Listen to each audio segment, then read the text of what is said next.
I showed up to my daughter's graduation as a proud single mom, but my seat had a sign that read, "Trailer Trash Welfare Mom." The dean's wife laughed until my daughter said, "Mom, we're leaving." The next morning, the university received a call that changed everything. I found my seat in the family section of Westfield University's grand auditorium. Row K, seat 14. Little place cards sitting on the velvet chair, fancy cardstock with embossed gold lettering, the kind that screamed expensive, prestigious, important. Linda Chen, mother of Sarah Chen. But someone had added something below it, in thick black Sharpie marker, fresh ink, still slightly wet, still smelling like chemicals. Trailer Trash Welfare Mom. My heart stopped, actually stopped, like someone had reached into my chest and squeezed. I stared at it, blinking rapidly, hoping I'd misread, hoping my tired eyes were playing tricks after my overnight cleaning shift, hoping this wasn't real, but it was, right there, in permanent marker, bold letters, deliberate, cruel. I looked up slowly, saw them immediately. 3 rows behind me, Dean Morrison's wife Patricia and her friends, 3 women in designer dresses that probably cost more than my monthly rent, expensive jewelry catching the auditorium lights, perfect hair, perfect makeup, perfect lives, whispering, giggling, looking straight at me, not even trying to hide it. They'd done this, they'd written this, and they were enjoying watching me discover it, waiting for my reaction, waiting for the show. 15 years. That's how long I'd raised Sarah alone after her father walked out, after he decided being a husband and father was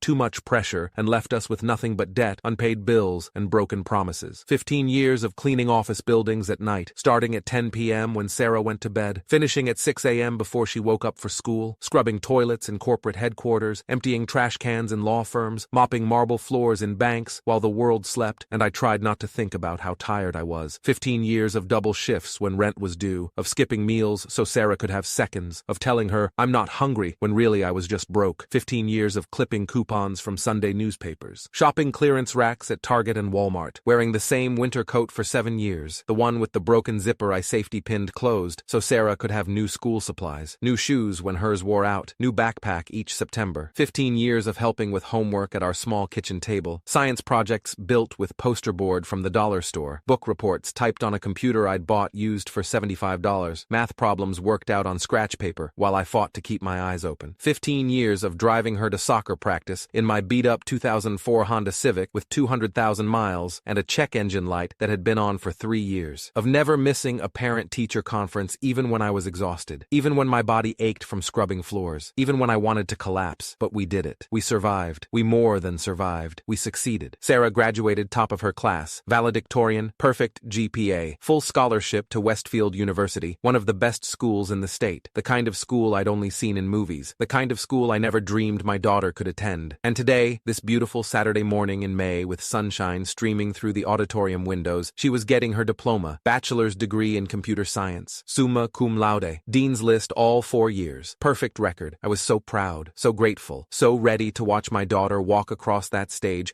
and accept what she'd earned through brilliance and determination and work ethic she'd learned from watching me, until I saw the sign, until they made sure I knew I didn't belong here. The ceremony was everything you'd expect from a prestigious university. Grand auditorium with marble floors that echoed when you walked, gold curtains framing a massive stage, crystal chandeliers that probably cost more than I'd make in a decade, programs printed on thick, expensive paper with embossed university logos and gold foil, 500 people filling the seats, families dressed in their absolute best, mothers in silk dresses and fathers in tailored suits, grandparents with jewelry that sparkled, siblings in designer clothes, everyone celebrating, everyone belonging, professors in academic robes processing down the center aisle, photographers with professional cameras, video cameras on tripods, a string quartet playing classical music. Everything perfect, everything expensive, everything elite. I sat in my Target dress, the nicest thing I owned, navy blue, simple cut, $28 on clearance. I'd bought it specifically for today 3 months ago when I saw it marked down, paired it with black heels I'd had for 6 years, the only pair I owned, that hurt my feet but looked professional enough. I didn't care that I looked plain, that my outfit probably cost less than anyone else's handbag, that I was obviously different from everyone around me. My daughter was graduating from Westfield University. That's all that mattered. That's all that should have mattered. Until the sign made me matter in a different way, made me visible, made me a target, made me entertainment. Well, what did we expect? Mrs. Morrison said loudly, not even trying to whisper, voice carrying across 3 rows, meant to be heard. She works as a janitor at the Riverside office complex. I've seen her there emptying trash cans when I work late. Probably lives in some government-subsidized dump. Her friend, blonde woman in a Chanel suit that I recognized from the magazines at the grocery store checkout, laughed, sharp, mean, delighted. I heard heard from Barbara in admissions that she's on food stamps, government assistance, Section 8 housing, and she thinks she belongs here with real parents, with people who actually contribute to society instead of taking from it. The third woman, redhead with a diamond necklace that caught the chandelier light like a small sun, joined in eagerly. Did you see her dress? Target clearance. I'd bet my house on it. Probably couldn't even afford the parking garage today. Bet she took the bus. More laughter. Can you imagine taking public transportation to your daughter's university graduation? Their laughter got louder, more confident, more cruel, feeding off each other, performing for their audience. People around us started turning, staring, whispering to each other behind programs, pointing subtly, the humiliation spreading like a stain, like something toxic. My face felt hot, burning. 15 years of sacrifice, 15 years of working 2 jobs, cleaning at night, retail on weekends when I could get shifts, 15 years of being everything for Sarah, everything she needed, mother, father, provider, protector, cheerleader, everything, and they turned it into a joke, into entertainment, into a sign written in marker for everyone to see, into proof that I didn't belong in their world. I stood up slowly, carefully, quietly. I wouldn't make a scene, wouldn't ruin Sarah's day, wouldn't give them more ammunition. I'd just leave, slip out through the side exit, maybe watch the ceremony from the lobby if they had screens, maybe just go sit in my car until it was over. Then a hand grabbed mine, firm, strong, familiar. Mom. Sarah's voice was quiet but firm. She was standing right beside me in the aisle, still in her cap and gown, the black graduation gown with the gold honors cords, the cap with the tassel she'd been so excited about. She wasn't supposed to be here, wasn't supposed to leave the graduate staging area backstage. Her eyes met mine, and I saw something I'd never seen before in my daughter's face, something hard, something cold, something dangerous, something that made me think of steel, of ice, of finality. Sarah, it's okay, I whispered, trying to smile, trying to be strong. This is your graduation, your big day, the day you've worked so hard for. I'll just go. I'll wait outside. I'll see you after. We're leaving, Mom. Not loud, but absolute. Final. What? No, honey, you can't. You've worked so hard for this. 4 years. Your diploma. We're leaving. Louder now. Clearer. Carrying across the auditorium, people turning to look. The string quartet stopped playing mid-note. Someone must have signaled them. The entire auditorium went silent. 500 people in expensive clothes. 500 pairs of eyes turning to watch this unexpected drama. Sarah looked directly at Mrs. Morrison, directly at the 3 women who'd written the sign, who'd laughed, who'd made this moment, my proudest moment, into something cruel and small. You just made the worst mistake of your life, Sarah said, voice carrying through the perfect acoustics, crystal clear, no wavering, no doubt. Then she took my hand, squeezed it tight, and walked toward the exit, still in her cap and gown, still wearing her honors cords that marked her as one of the top students, leaving her diploma behind, leaving the ceremony, leaving everything she'd worked for me, because of me, to protect me. The auditorium erupted, gasps, whispers, murmurs. Mrs. Morrison's face went white, then red, then white again. We walked out into the bright May sunshine. Sarah didn't look back, didn't hesitate, just kept walking, kept holding my hand. We drove home in silence. Sarah's hands gripped the steering wheel of her car, a nice car, a 2023 Honda Accord. She'd bought it 6 months ago. Cash, no loan. I'd asked where she got the money. She'd said work stuff and changed the subject quickly. I'd stopped asking because I trusted her, because she'd always been responsible, because she'd never given me reason to worry. Our apartment was 20 minutes from campus. Small 2-bedroom in a rent-controlled building. 3rd floor walk-up. No elevator, but it was ours. Clean, safe, home. Better than some of the places we'd lived when Sarah was younger. So much better. When we got inside, when she finally parked in our assigned spot and we climbed the stairs, she still hadn't spoken. Hadn't said a word, just breathed heavily, angrily. She sat down on our couch, the one we'd bought from Goodwill 8 years ago for $75. Brown fabric, worn but comfortable. We'd reupholstered it ourselves with YouTube tutorials and fabric from a remnant sale. Spent 3 weekends working on it together. One of my favorite memories. I saw it, Mom, she said finally, voice shaking, hands shaking. I saw them write it. I was backstage looking through the curtain,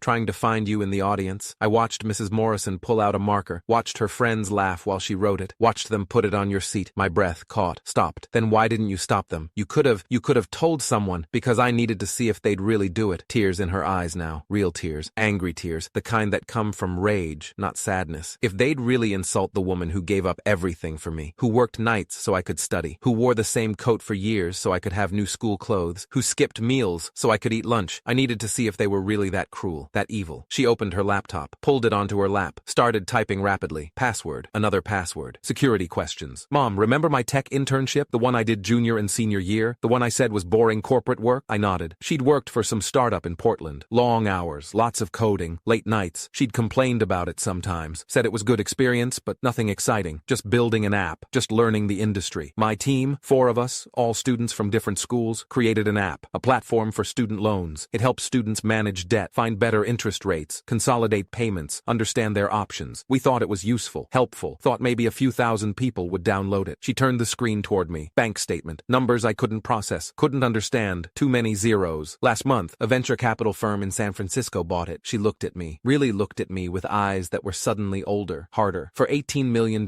my share was 40% because I wrote most of the code. $7.2 million after taxes and fees. I couldn't breathe, couldn't process, couldn't understand what she was saying. What? That's not, you can't. And for the past 6 months, since we got the acquisition offer and I knew the money was coming, I've been quietly donating to Westfield. Anonymous donations through my lawyer. New computer labs for the engineering department. New books for the library. Scholarships for first-generation college students like me. Funding for the arts program that was going to be cut. A new STEM center. Her fingers moved